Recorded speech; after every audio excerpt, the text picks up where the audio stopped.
Hey guys, I'm back with another 3-minute thought this week. My name is Jennifer Elrod, the youth pastor at the Honey of Path Pentecostal Holiness Church, and today I'm going to talk about none other than the harvest. Thankfully, fall is finally here, even though the weather today surely didn't feel like it. October has finally arrived, and we know what that means. It means all kinds of pumpkins and hay bales and leaves changing. God definitely paints a masterpiece in autumn. It is just absolutely beautiful to watch the leaves change and the colors of the sunset. But even more than that, it is the time of the harvest. It is time for nature's bounty. It's time to gather everything that we planted in the spring in those seed seasons of our lives. And we know that if we put our hand to the plow and worked super hard to cultivate those fields, it is now time for us to reap what we have sowed. Genesis 8:22 says, as long as the earth endures, seed time and harvest, cold and heat, summer and winter, day and night will never cease. You know, the Israelites had a feast of the harvest. Moses commanded it where they were to go out and they were to sow seeds and they were to cultivate and they were to plant the land. And as soon as the harvest came in, what they were supposed to do very, very first is give the first fruits, the best of that harvest back to God.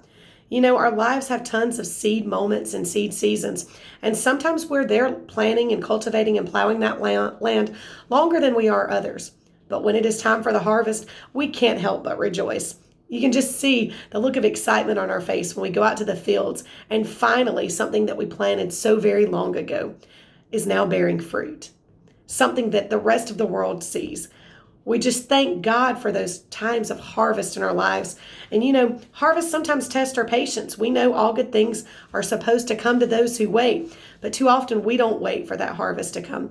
We try to accelerate it when God is the one that wants to accelerate it as we push closer into Him and find out His will and His way for our lives. But you know what? Harvest is definitely the crowning of the year. And we are so glad that when we reap good things, that there is indeed a great harvest in store for us. Now, where I would be worried is if I didn't sow good things, because then when it came out time for us to go collect the harvest, well, there would be nothing for us to reap. But you know what?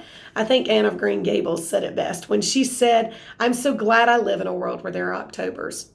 What it really meant was I am so glad that I live in a world where there are harvest seasons, where we can really see the hand of God, when we finally bear fruit, when we finally begin to see the leaves change, and that masterpiece artist just showing what he can do in the world.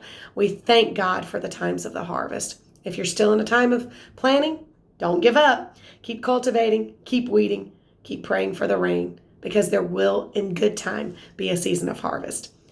Join us later on this week for one of our full-length videos and another 3-minute thought by Marissa later on this week. See you guys later.